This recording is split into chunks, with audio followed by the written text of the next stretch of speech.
The music stops. Welcome. Exactly. Welcome everybody to our second McKinsey Unpacked episode. Woohoo! Woo! Number 2. They didn't fire us after number 1, so we feel like that's a really good sign, right? Exactly. Good way to start. Exactly. For those of you who've joined for the first time, I'm Marie. I'm Blair. And we have the pleasure to co-lead our global talent attraction teams at McKinsey. And today is a special episode because we're actually sitting next to each other in Amsterdam, which is a fun and rare occasion for us when we get the chance to be together. Yeah.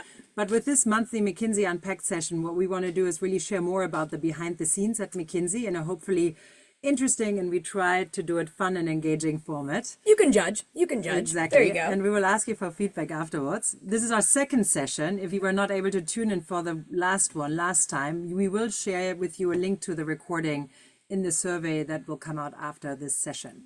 So because everything at McKinsey comes in threes, that's one of the myths that we're unpacking for everybody, is there are actually 3 parts to our Unpacked series. The first, each session, is we talk about today's map, which is just what are we doing, what's on the road. And by the way, why did we call it Unpacked? That was a bit of a mystery we discussed in our first session. People generally know that consultants travel quite a bit, right? And that's a real privilege and joy, and a really fun part of the job is working shoulder to shoulder with our colleagues, with our clients. And so we thought it would be fun to do a bit of a play on the travel session. We look like we're on an airplane right now, but I promise you we're in a really hot phone booth in the Amsterdam office. So we thought it would be cool to have a theme around unpacking the real McKinsey with an analogy that a lot of people sort of associate with consulting. So the first part is our map today, where we're headed, what's on our mind. The second is the fun part. I think it's really where we get into the unpacked topic, and we generally have a guest join us. So we will introduce our guest in a minute and get really underneath and have some real talk about what it's like to work here. Questions that we hear all the time from candidates. And we focus on a different theme each episode. Every episode. If there are themes also that you would love us to talk about and hear about in future episodes, please let us know. Yep. And then the final, we wrap up with snack for the road. It's kind of amazing we're not eating right now because I feel like we eat a lot. But snack for the road, we often get asked for our best tips on how to manage the career process, or how to think about consulting or making a career change, or how we manage really busy personal lives with really busy professional existences as well. And so it's a place for us to share some of our tips and tricks. So let's get started with today's map. Blair, where are we heading today? Well, I mean, we're headed to Amsterdam. So in the Northern Hemisphere, it's the summer months, which often means that our travel includes not just work travel, but often holiday travel with friends and family, which is always a treat. So Marie and I feel so lucky. We actually have been together a few times over the last couple weeks, both working together, but also I brought my family over to Europe. And so we have hung out, our 2 families. Thankfully, they all like each other. So that was like, a big sigh of relief. But it really underscored for us how grateful we are for this firm that has brought us together. There's a saying that you'll hear a lot of oldies and moldies like us at the firm say. You may have heard it at one point or another, saying, McKinsey is more than a job, but less than a life. And that doesn't perfectly translate everywhere, but the idea is it is a job that asks a lot of us, and we give a lot to our professional passions here.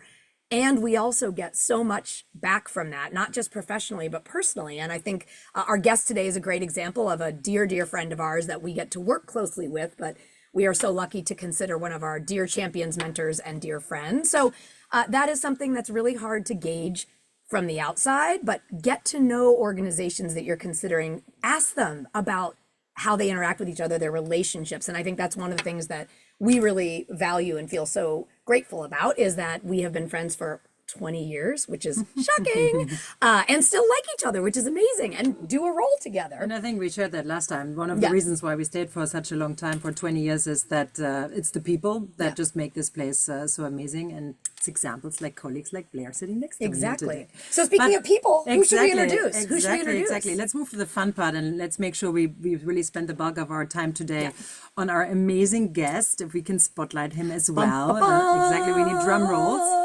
So this is really the most exciting part of our episode today. We are, and he's like, what did I get myself Exactly. He's signed like, up for? why did I say yes to this? Okay, exactly. Cool. So our dear friend and colleague, John Chartier, who is a partner in our Boston office in the US, and he probably has the best and most dorky nickname any consultant could ever have, because he goes by charts.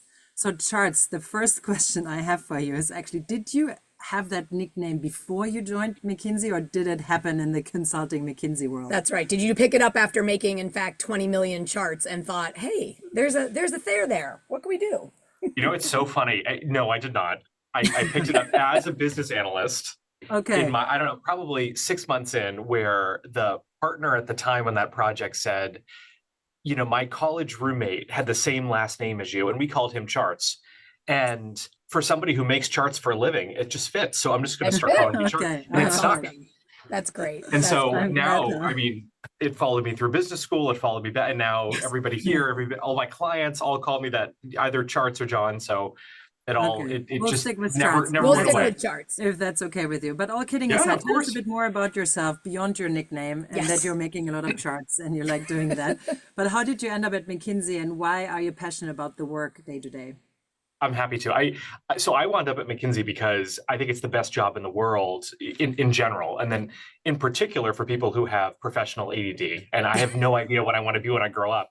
And so, as a consultant, getting to do all of these incredible things that we get to do and work on this, work on an amazing project, and then whatever it is, 6 weeks later, get to hit a reset button and work on something totally different in a new industry, a new problem, is just incredible. And so I think we're so privileged to get to work on the variety of topics that we get to do, work with the variety of clients that we do. And I started 13 years ago, which is baffling to me, and did a couple of years and then went to business school, came back, and it was great. And at this point, I sort of am in the zone of getting to work exclusively with friends. So with you guys, with my clients, with other folks that I serve clients with. And so it's amazing. I can't believe that I get to be in this position.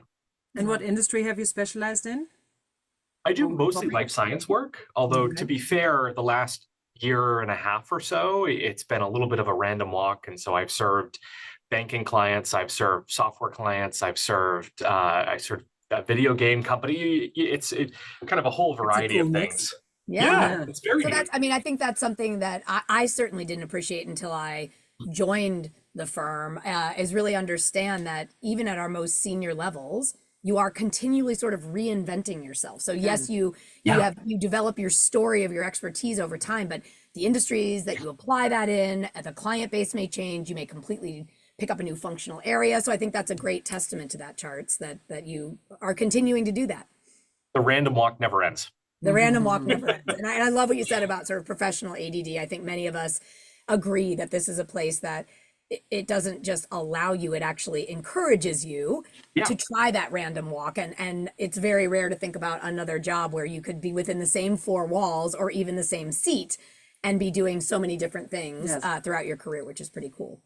Well, Charts, one of the things we thought our loyal listeners and joiners today would want to talk about, but we'll get feedback if the answer is no, is what it's like to work on McKinsey teams. Because this is something that I had a very non-traditional background and knew very little about consulting when I started to learn about it. But what I did hear and what I did know was, I'm pretty sure I kept hearing team-based sport, right? You work in teams, but I think helping people who haven't done that yet, what does that actually look like? So maybe we can sort of walk through the life cycle of a team. And so maybe we'll start at the very beginning, which is we've got a particular client, whether it's an institution, an organization, a social sector, a government client, but they have something they've asked us to help them with. And we want to assemble a group of people, a project team, to go help them. What does that look like? Where do we start? How does that begin? Oh, it's a great question, Blair. And I think part of what you said too about being a non-traditional background, it's so interesting. I think when we think about what our teams look like, I don't know that there is a traditional background, because we have people. I think about the people that I work with. I have friends who, were teachers, were doctors, like you were lawyers in a past life, and you sort of pull all these different people together and say, okay, how do we solve a problem in a very different way? And having people that have very different backgrounds are hugely helpful for that.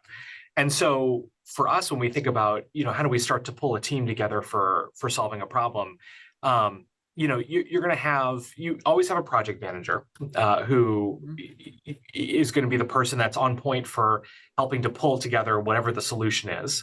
And then you have a bunch of folks that are responsible for driving individual work streams. And a work stream is just a component of how do you solve the problem. So it might be, helping to think about what's the quantitative solution to an issue, or it might be helping to think about what's one component of what we're trying to pull together. And then the team in general, what you're trying to do is you're trying to pull together a group of, complementary folks that all have maybe very, very different profiles, but in the end are going to be able to come together to be able to solve an issue in a way that is unique and creative, and is able to actually come together to help our client to solve something that in general they number one is very, very hard, and number two is something that they weren't able to solve themselves.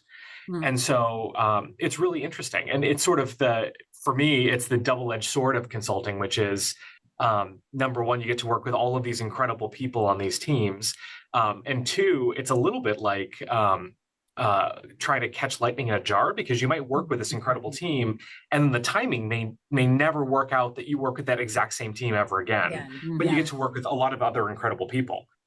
So it's interesting, and I think our clients in general find it to be kind of a magical thing too, where you get to sort of figure out how do you pull together the right group of people to solve this issue in a way that they weren't able to do themselves. Yeah. And I love what I've always found really impressive about McKinsey is you typically don't have this storming, norming, performing phase that typical diverse teams go through. But I think given we all have, we share the same set of values globally, people come together and very quickly they start performing at a super high level. And I loved also what you said, Charts, just thinking about the diversity of the team to be able to look at the problem from different angles, given the experiences that people bring to come up with the best answer for the client. And talking about team, I think what surprised me at the beginning the most is when we think about team, is not just about the McKinsey colleagues.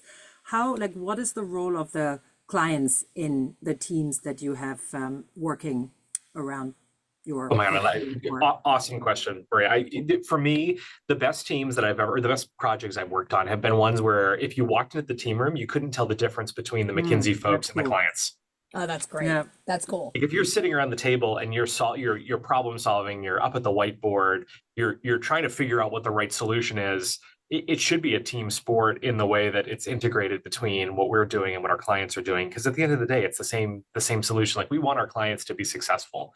And, it's also about capability building, right? Like leaving something behind at the clients. When the McKinsey team leaves, the work continues and things, because it's often, not done by the time the McKinsey team leaves, right? There's then the longer tail of implementation that takes sometimes a really long time. Absolutely. I mean, and from a capability building standpoint, you're also, it's cool to get to know that you get to be a very small part of somebody's professional journey on the client side.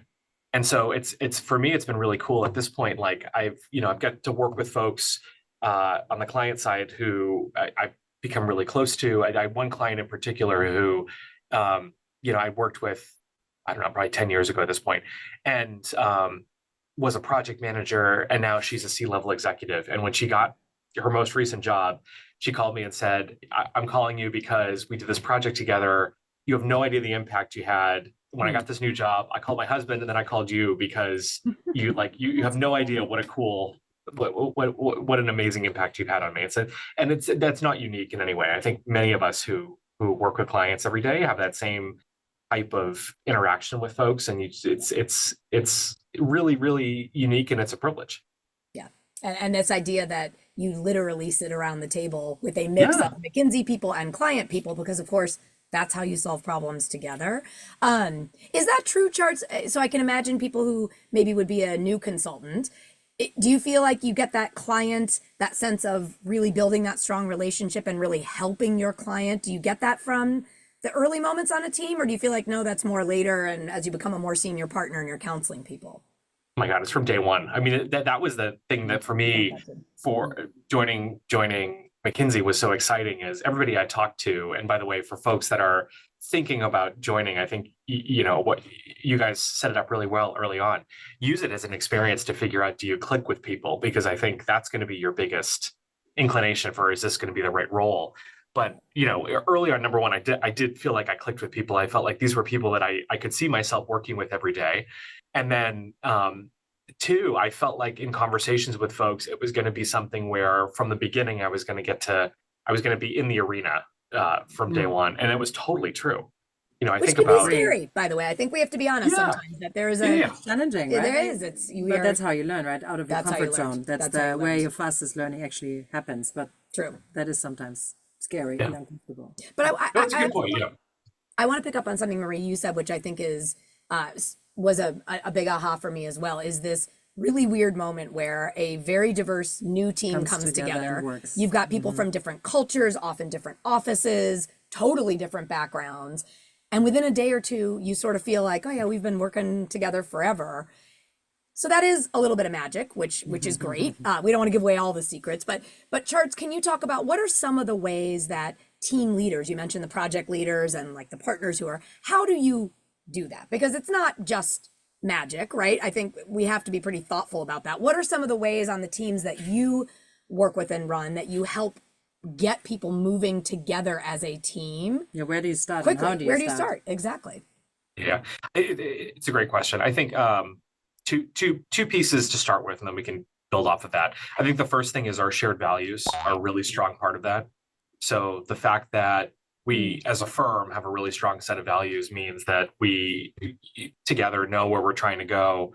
And it's interesting in at this point, getting to work across, I don't know, did projects probably in 30 countries. And it's been awesome. It's so interesting to see that, like, regardless of the language, you have the sort of shared set of ways of working, all of these things that transcend that. I think that's really amazing. And then the second thing is we actually have a really strong set of ways of working in particular, that when we're starting out a project, we sort of, everybody across the team aligns hands and says, what are we trying to do? How do we think about what this looks like? What are individuals, working preferences? How do we think about what success looks like for this project? Yeah. And so there's some really intentional conversations early on to get people aligned in ways that I think are wonderful. And underlying both of those two things are sort of, there is a little bit of magic in, I have never seen another place where the automatic assumption is that everybody is amazing at their job. Yeah. Which is true here. Like if you walk into a room and you're in a Very room humbling. with other people, No, it's super humbling. Yeah, it's amazing. Yeah, it is. And but also it makes you feel great. And so you're not, if you're not worried about what somebody thinks about, how you're operating or how you are as an individual, you're automatically going to perform better.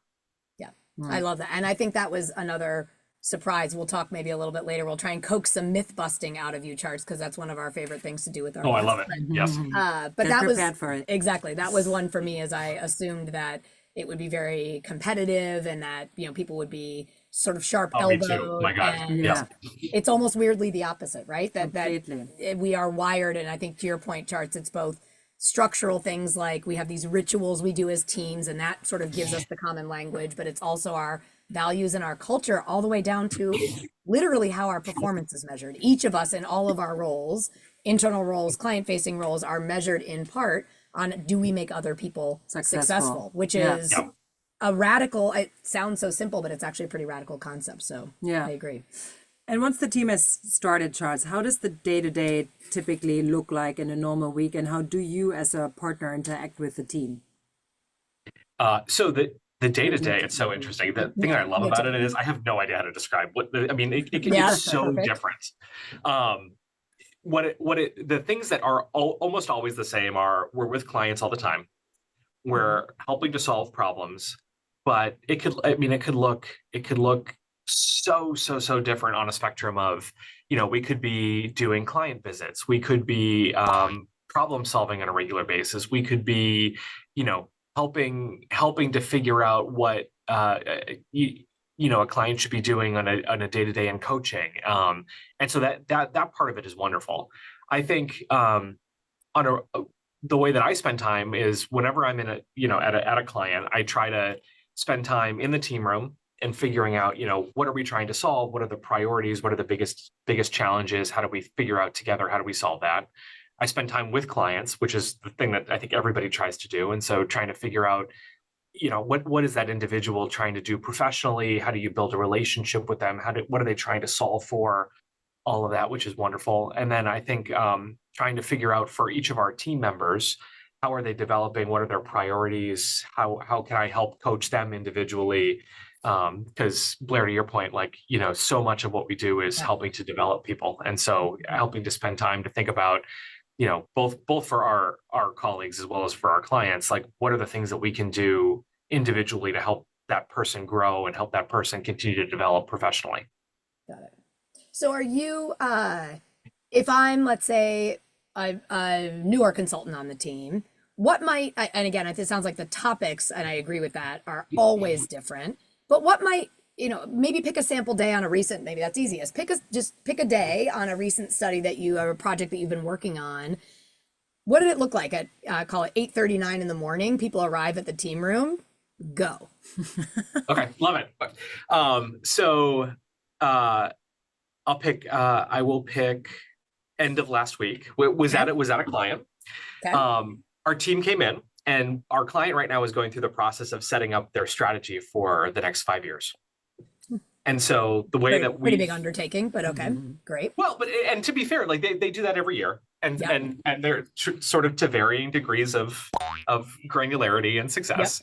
Yep. But I think, so the way that our team is set up, we've got individuals that are aligned to each member of the executive team. So you've got somebody that's set up and is working with the commercial leader, and somebody who's working with the head of finance, somebody who's working with human resources. Okay. And so at the beginning of the day, we're sort of talking about, okay, like what is the organization as a whole trying to accomplish over the course of the next 1, 2, 3, 5 years?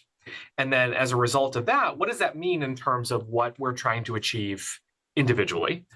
And then team members will go off and they'll spend time with each of those folks and say, okay, like let's, number one, they've been sort of working with them to develop what that strategy looks like. Okay. And then they'll have individual working sessions to say, okay, like how do we continue to refine that? What does that look like? What do our goals look like?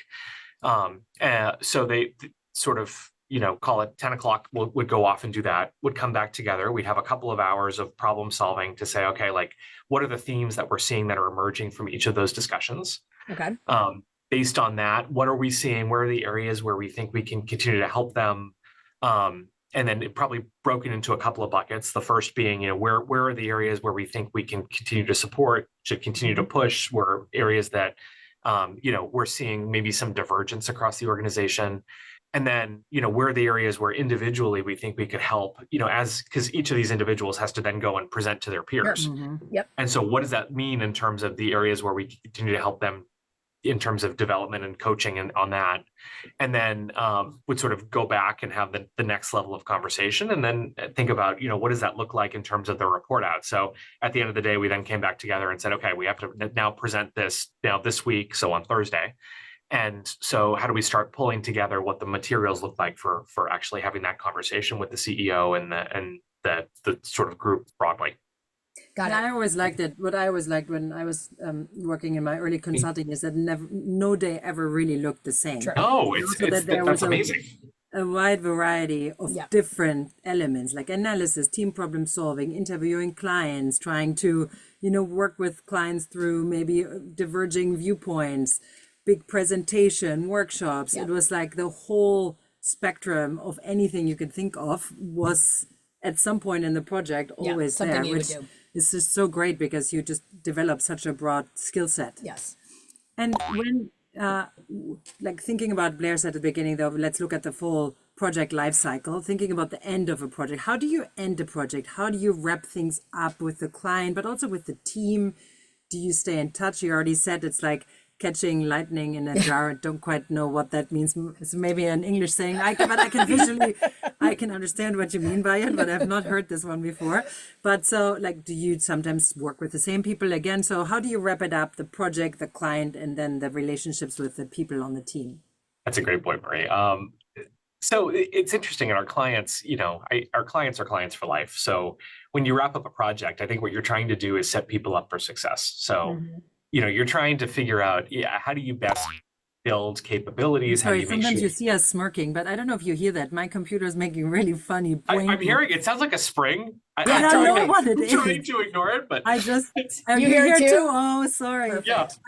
I restarted my computer and something, I have always all notifications and I all thought it was mine. pop-ups like Oh, shut amazing. down And I'm because I seeing in the hate it. chat that luckily I know everybody people can are hear hearing it. So what is it? I You have guys, no, what do you think? What if there's a frog in this phone booth right now? We are going to freak out and you're going to see us running out of here. But okay. I have no idea what it is. I normally don't have the sound, so I apologize, but I restarted the laptop before this and something must have updated and now it's this boing noise. Anyway, disregard. Okay, so charts, you're wrapping it up. You are this is, by the way, this is amazing because Yes, I know I'm everyone's glad like I mentioned it. weird. Our also phones are completely off. on brand. Yeah. Totally right, Exactly. totally on brand. It's a very professional operation here in our second session of Unpacked. Okay, all right, charts, back to you. So I totally lost the thread. I think I was talking about capability building. Clients, you were talking about the relationship, Setting them up for success and sort of Yeah, yeah. how you continue that relationship. And so you every project, we're solving a problem, but you also want individuals to feel like they're able to then take it forward and execute on it. Because the worst thing in the world would be if, as a consultant, like if I felt like I made this amazing recommendation that then went in a binder and sat on a shelf and then didn't actually go anywhere. And so for us, like the wrapping up a project, it is about making a recommendation, but it's also about figuring out what that recommendation looks like in terms of translating it to how do you actually do it. And that then means, helping our clients figure out, number one, like, is it the right answer? Because you could have the perfect conceptual answer that makes no sense in terms of, or you haven't won anybody over in terms of, and that's why you how need they're the clients thinking about also it. in the team, right? So Exactly. avoid that from You would happening. never want to build something that would never work because Yeah. that would be, that'd be a waste of everybody's time. Exactly. And then on the teams, I joke with my teams, like, once you're on one of my teams, whether or not you want it, you have a mentor for life. And so Team for life. it is how it works. I mean, you work with these people. It's so interesting. I mean, you guys know this better than anybody. You're stuck in a team room together, or you work with somebody together. You're side by side. You're working. We don't. It's not an easy job, and you're with it's each other a lot. and sure, yeah. But you get to know people super, super well. It's the times in between the meetings and stuff where you're in the team room and you're joking or you're deliriously tired, like all of these amazing things. You get to know each other super well. And some of my closest friends have come out of team rooms. So dare I hint, hear a hint of fun in our team rooms charts? What? We have so much fun. Yeah, What? I mean it's awesome. Mythbuster number one. That's right. So seriously, I mean, all kidding aside, you're right. I think we would say that in any client service culture, and particularly a high performing one, there is an intensity to that, and we see that up and down. Which is also our good, right? organization. Because that's how you Exactly. learn. Like I said, you learn by being pushed out of your comfort zone, but that Exactly. also makes it intense. But the Exactly. intensity comes with great growth and learning opportunities. Agreed, and also fun. Yes. So, Charts, what do Talk about what do fun. teams do for fun? Is there any fun? Am I selling snake oil on this one? Is there fun along the way? What was your last team event? Ooh, Well, good first of all, how many fun moments have we had in different parts of the world? Yeah. A couple. So that's couple. that's litmus test number one. There's lots of fun moments. I mean, and it's fun moments for the team. It's also with our clients, because I think that that's also where you get to know people super well. And so it's getting to know people for who they are individually, not just the professional component. And there's I think so many moments where that's the case. And there's in particular, like very we try to do it intentionally. So we'll do team events. My favorite thing to do is team events with clients where you have them come. And so if it's going to see a sporting event, or it's doing something, going to dinner is a really easy one, or just trying to figure out. If the thing that I encourage every team member to do is pick somebody at the client that you find interesting and ask them to lunch. Yeah. Ask them to have coffee. Like, just try to figure out who they are individually, how you can help them. If you spend time trying to help an individual, no matter what the outcome is, like that individual will see you very differently as a human being than they would otherwise. Well, and I'd argue you get even more back, right? Because it is so Totally. rewarding and wonderful to feel like you're Yeah. helping someone beyond even the time that you spend with them, which is really cool. So you mentioned the myth busting. I think we will not let you off the hot seat, although we're the ones in the hot seat. It's like 1,000 degrees in this phone booth right now, just so you guys know. But we already talked about one myth, which we busted, which is there is no fun to be had, that, you cannot be in an intense high performance place and also grow a lot and have a great time and fun. But that's a myth we bust. What are some of your other favorite myths that you feel like, Charts, when you're out talking to candidates or family members say to you, oh, how do you do this job? I heard X. What are some of the ones that you feel like you hear and you love busting the myth? Oh, I love it. So the number one thing I think was, before I started, I don't know what I thought consulting was, but whatever I thought, it was wrong. It's so hard to picture what we do, but I thought it was going to be so competitive. I think you said it earlier, Blair, like, yes, that is sharp elbows. Totally. And it's, it's so interesting because it's so the opposite. Yeah. And I've spent a lot of time thinking about it. I think if you think about, even for a lot of our clients, like if you've to progress at most companies, you've got a box. That box has to be empty. That person can, they can go do something else amazing. They can progress, whatever. And then you've got multiple people competing for that box. Yes. That's not the case in consulting. Like in consulting, if everybody does amazing, everybody progresses. I mean, there's something really cool about that.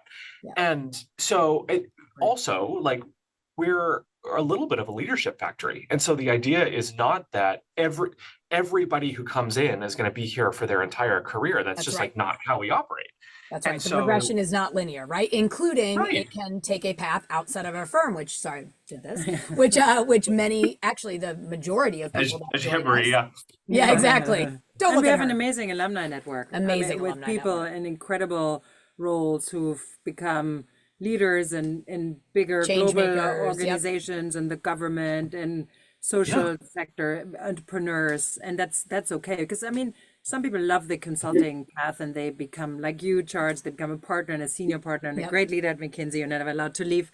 And others realize they do want to actually lead in the line and have more, like, they don't want to be an advisor. They want to be somebody who actually owns the budget and the people and everything, which is also, and like you said, it's totally okay. And we are actually really proud and excited for the people who leave us and become alums and who do great things outside of McKinsey. And we stay extremely closely connected. Actually, McKinsey Amsterdam, we celebrated our 60-year anniversary in the Netherlands in June. And for that, we invited all the Dutch alums from the last 60 years to that party. So we were like, I don't know, 600-700 alums and 600-700 current McKinsey colleagues having a huge party to celebrate 60 years McKinsey in the Netherlands.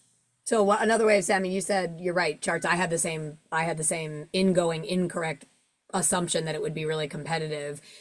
I think it is not only collaborative and supportive and empowering while you're here, but I think, Marie, what you're speaking to is we're also weirdly excited for you when you go off and do other things. We love it when you stay and succeed here. Marie and I are both examples. We started out on the client service side.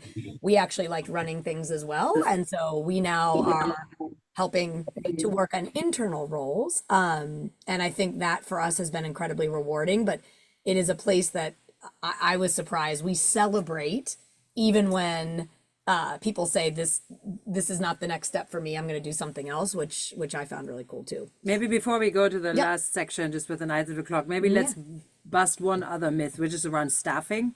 Sometimes you hear this myth, McKinsey has a global staffing model and I get sent to XYZ tomorrow.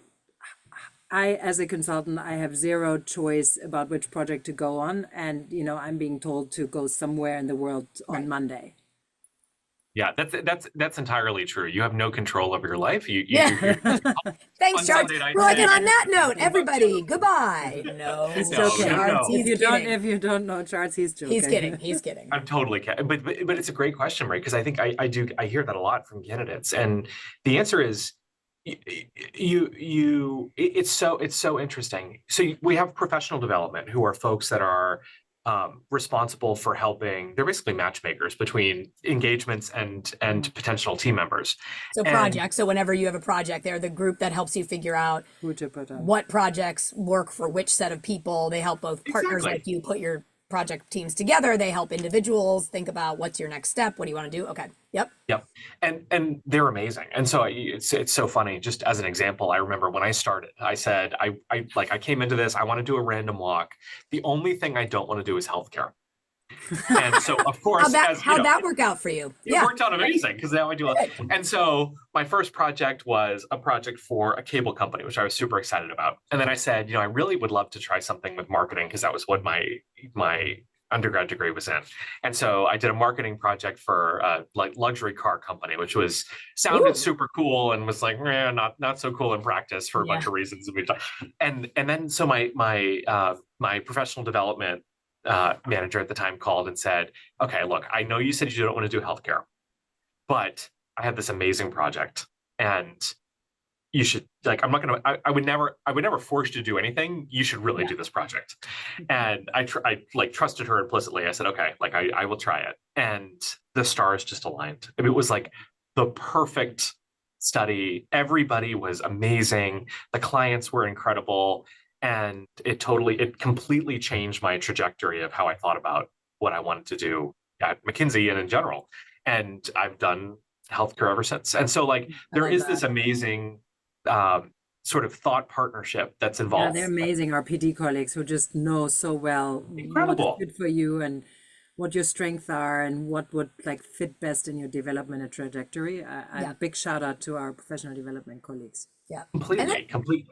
And it can change. I mean, I think we would also say it changes as your career progresses, right? And sometimes you don't know. Yeah, in the beginning, I think, Chartier, your experience is very common, which is, hey, I join as a consultant, maybe knowing some areas I'm interested in, but frankly, I'm open to trying different things. Yeah. That's a place where our PD team, I would say, is in a bit more of the driver's seat because it's really their job and our job to help you build the consulting toolkit. So to think about, hey, Charts, you were on a very analytic heavy project last time. We really need you to do sort of more conceptual blue sky problem solving where you're doing a bunch of client interaction and workshops. That's very different than heavy modeling things. So we're going to nudge you towards this experience. And so I often tell candidates who are sort of wary of how this dance works with choice versus what's sort of directive.